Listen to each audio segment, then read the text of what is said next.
주안의 만나 4월 8일 수요일 묵상을 함께 나누도록 하겠습니다. 오늘 말씀은 마가복음 14장 53절에서 72절 말씀으로요. 어두움에 속한 사내들인이라고 하는 제목으로 함께 묵상을 나누도록 하겠습니다.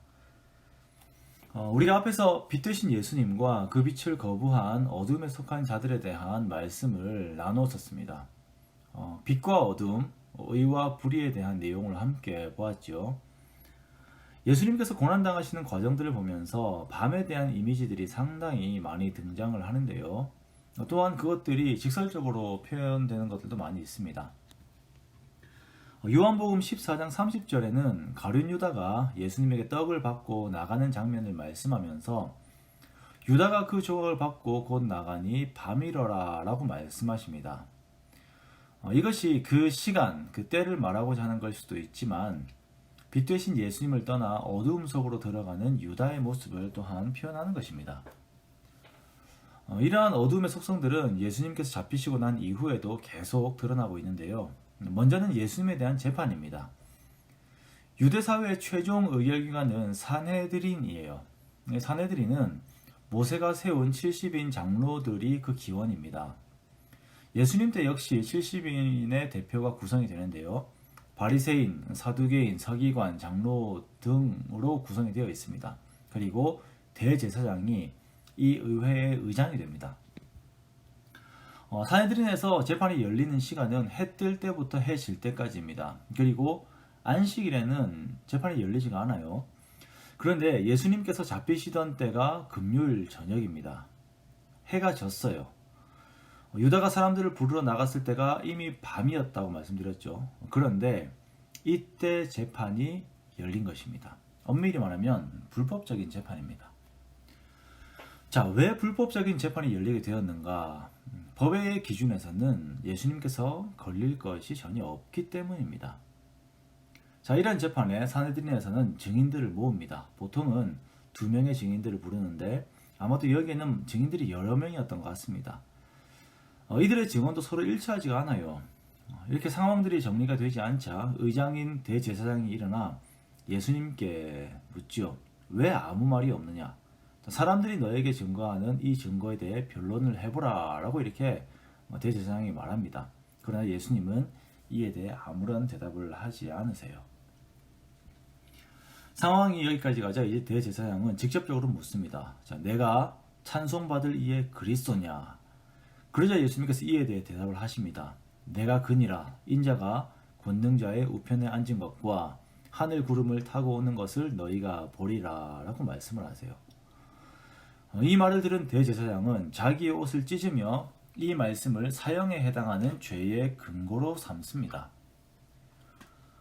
아담이 처음 하나님께 범죄했을 때에 그 죄에 대한 책임을 하나님께로 돌렸습니다. 창세기 3장 12절에 보면 먹지 말라고 명한 나무의 열매를 먹었음을 지적하는 하나님의 말씀에 하나님이 내게 주셔서 나와 함께 있게 하신 여자 그가 나무 열매를 내게 주어서 먹었다라고 이렇게 대답을 하죠. 이것은 변명을 뛰어넘어서 하나님을 정죄하는 것입니다. 모든 죄가 그래요. 죄를 짓는다는 것은 내가 옳고 하나님은 틀렸다라고 하는 것을 전제로 합니다. 이스라엘을 대표하는 70인이 예수님을 재판하는 것은 이스라엘 전체가 하는 것과 동일하고 이것은 온 인류가 예수님을 재판하는 것입니다. 창조주 하나님을 피보석에 앉혀놓고 당신이 틀렸다라고 말하고 있는 것입니다. 그리고 하나님이 하나님 되심을 말하는 그 말씀을 죄의 근거로 삼고 있는 것입니다. 오늘의 사내들인의 모습은 바로 우리의 모습입니다. 사내들인의 기원이 모세시대의 70인 장로라고 했습니다. 이때 보면 백성이 핏부림을 받은 후에 이들이 받은 은혜가 무엇입니까? 하나님의 발 앞에서 먹고 마셨어요. 그 발 앞은 청옥을 편 것과 같고 청명한 하늘과 같은 그 하나님의 영광 앞에서 이들이 먹고 마셨습니다. 그런데 지금 사내들이는 이 하나님을 정죄하고 죄인이라고 합니다. 다시 말하면 자신들이 옳다는 것이고 자신들이 의롭다는 것입니다. 어둠이 옳은 것이고 빛이 틀린 것이다 라고 말하고 있는 것이에요. 어둠에 속해 있으면 어둠을 인식을 못합니다. 하나님께서 이웃을 사랑하라 말씀하시면 하나님이 틀렸다라고 말합니다. 하나님 그게 얼마나 힘든 것인데요. 그거 아세요? 하나님이 틀렸어요 라고 우리가 말하죠. 하나님께서 이웃을 용서하라 하시면 하나님이 틀렸다라고 말합니다. 하나님 그거 아세요? 그거 내 자존심에 문제가 생기는 거라고요. 하나님이 틀렸어요. 내가 옳아요 라고 말합니다. 하나님께서 하나님을 최우선으로 예배하라라고 말씀하시면 하나님이 틀렸다라고 말합니다. 하나님 세상도 알아야죠. 이거 없이는 세상 못 살아요. 하나님이 틀렸어요 라고 우리가 말합니다. 우리는 끊임없이 하나님을 피고석에 두고 정죄하는 것입니다. 이것이 어두움 속에서 재판을 여는 사내들인의 모습과 다를 것 없는 우리의 상태인 것입니다. 오늘 주어진 하루를 살면서 내 삶의 영역 가운데 하나님께서 피고석에 계신지 아니면 그 하나님께서 내 마음의 보좌에 계신지 계속적으로 돌아보며 살아가는 우리가 되어야 할 것입니다. 불순종은 하나님을 피고석에 두는 행위이며 순종은 하나님을 보좌에 모시는 행위입니다.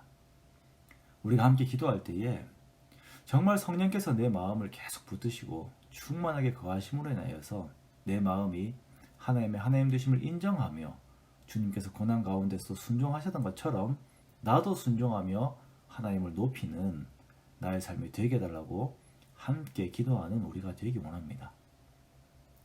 늘 깨어 주께 기도하며 주의 영광을 드러내는 저와 여러분의 오늘 하루가 되시기를 주님의 이름으로 축원합니다.